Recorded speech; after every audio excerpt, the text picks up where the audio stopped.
problema di radicamento sui territori e di temi anche, perché nel momento in cui non hai il supporto dei consiglieri comunali, degli attivisti sui territori, capite benissimo che quando quindi ci stai dicendo che dovevi essere tu la candidata a presidente?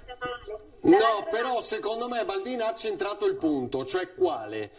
Sono mancati i rappresentanti del territorio, cioè, allora, o no? Ecco, Baldini, guardi che è sempre inquadrata, attenta a quello che si annuisce, cioè sta accusando un pochino i parlamentari, cioè già ce l'aveva detto settimana scorsa, cioè cosa? Dove sono questi parlamentari del Movimento 5 Stelle e gli altri rappresentanti, cioè il lavoro che tutto il territorio... Ma allora è un problema del Movimento 5 Stelle, non della democrazia.